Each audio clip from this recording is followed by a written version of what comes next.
Halo teman-teman, selamat datang kembali di channel Bang Tri. Kali ini saya akan share 4 resiko terberat jika kita gagal bayar di dana cicil Aku Laku. Nah, bisa dilihat di sini saya ada tagihan di dana cicil sebesar 534.000 dan harus dibayar 2 hari lagi. Nah, umpamanya saya nggak dibayar, akan ada resiko-resiko yang akan saya tanggung. Nah, berikut saya rangkum 4 resiko terberat jika kita gagal bayar di dana cicil Aku Laku. Nah, untuk resiko yang pertama, akan ada denda yang menanti teman-teman. Nah, dendanya itu gimana Bang? Nah, teman-teman bisa klik di sini di dana cicil. Nah, di atas di sini perjanjian pinjaman. Nah, sebelum kita melakukan pinjaman ada perjanjian pinjaman yang kita setujui ya teman-teman. Nah, ini nggak bisa mengelak karena kita sudah setujui. Salah satu dari perjanjian ini adalah kita harus membayar denda jika kita telat bayar. Nah, dendanya itu 0,5% dari tagihan pokok. Misalnya tagihannya 2 juta, kita kalikan saja 2 juta kali 0,5%, jadi sekitar Rp10.000 per hari ya teman-teman. Jadi sangat banyak sekali, harus teman-teman tahu dulu dendanya sebelum teman-teman melangkah untuk pinjam di Aku Laku. 10.000 per hari itu lumayan banyak, jadi teman-teman jika telat bayar 1 bulan bisa dikalikan saja Rp300.000 ya teman-teman, dan itu bertambah terus jika teman-teman belum bayar. Nah, kalau sudah bayar nggak ada dendanya, seperti itu. Nah, itu adalah resiko yang pertama. Untuk resiko yang kedua, akan ditelepon oleh pihak Aku Laku jika teman-teman nggak bayar dana cicil. Nah, untuk ditelepon ini biasanya 1 hari 1 kali ya, itu kalau sebelum hari H. Nah, kalau sudah hari H belum dibayar, itu biasanya 3 kali sehari ditelepon oleh customer service Aku Laku. Itu biasanya teleponnya bisa robot, bisa manusia.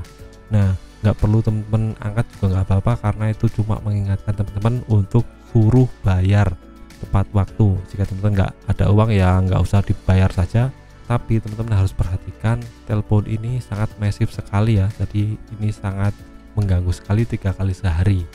Nah, untuk resiko yang ketiga dan keempat ini sangat bahaya sekali ya teman-teman. Sebelum itu ada baiknya teman-teman klik tombol subscribe dan nyalakan loncengnya untuk tahu informasi terbaru seputar pinjaman online dan solusi permasalahannya. Untuk resiko yang ketiga, teman-teman bisa didatangi oleh debt collector. Nah, ini sangat bahaya sekali jika teman-teman punya tagihan dan gak dibayar di Aku Laku, terutama di dana cicil akan didatangi oleh debt collector. Tapi untuk sampai didatangi debt collector itu banyak kriteria yang harus dimiliki teman-teman. Misalnya tagihannya 2 juta ke atas, misalnya 5 juta atau 10 juta, dan misalnya teman-teman tinggal di kota yang sangat besar, misalnya Jakarta, Jabodetabek, Bandung, Batam, atau yang lainnya. Itu biasanya debt collectornya banyak sekali bertebaran. Jadi jika teman-teman ada pinjaman yang banyak dan tinggal di kota besar, maka akan langsung didatangi debt collector langsung ke rumah teman-teman. Nah, umpamanya teman-teman pinjamannya cuma 100.000, 200.000 dan tinggal di pelosok pegunungan, itu nggak akan ditagih ya teman-teman. Itu banyak sekali terjadi di teman saya, pinjamannya cuma 200.000 dan teman-teman saya tinggalnya di pelosok pegunungan nggak dibayar, dan sudah 2 tahun 3 tahun itu nggak disamperin oleh debt collector karena di sekitar daerahnya jarang sekali debt collector bertebaran. Jadi teman-teman lihat dulu teman-teman domisili di mana, tagihannya berapa, itu akan menentukan apakah akan didatangi debt collector atau tidak. Nah, sekarang umpamanya nggak didatangi debt collector, akan ada resiko keempat dan resiko terakhir. Teman-teman akan kena BI checking atau di blacklist dari pinjam-meminjam di aplikasi online dan bank manapun di seluruh Indonesia. Ini sangat berbahaya sekali ya teman-teman. Teman saya ada yang kena BI checking, dia pinjam KUR di BRI nggak bisa ya teman-teman, karena ada riwayat buruk di pinjaman online. Nah, itu bisa tahu karena jika kita punya riwayat buruk itu seluruh bank nasional tahu. Jadi akan was-was jika akan memberikan pinjaman buat teman-teman. Jadi harap diperhatikan baik-baik, untuk BI checking ini sangat bahaya sekali.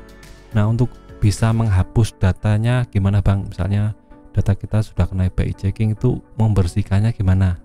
Nah, cara membersihkannya teman-teman harus bayar dulu tagihannya dan tunggu sekitar 5 tahun atau 6 tahun. Itu sangat lama sekali prosesnya teman-teman untuk bisa membersihkan data teman-teman agar bisa bersih lagi dan bisa pinjam lagi di pinjaman online legal dan bank nasional.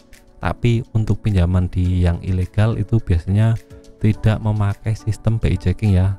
Kalau teman-teman data valid itu bisa langsung ACC, tapi bunganya besar dan kalau nggak bayar nanti akan diteror terus sama debt collector yang pinjol ilegal.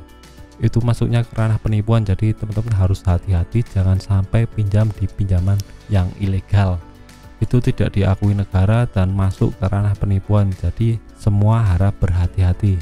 Itu saja 4 resiko yang bisa teman-teman terima jika teman-teman nggak bayar di dana cicil Aku Laku. Semua bermanfaat. Jika teman-teman ada pertanyaan seputar Aku Laku atau pinjaman online lain, bisa tulis di kolom komentar. Sekian video dari saya, semoga bermanfaat. Tetap semangat untuk kehidupan yang lebih baik.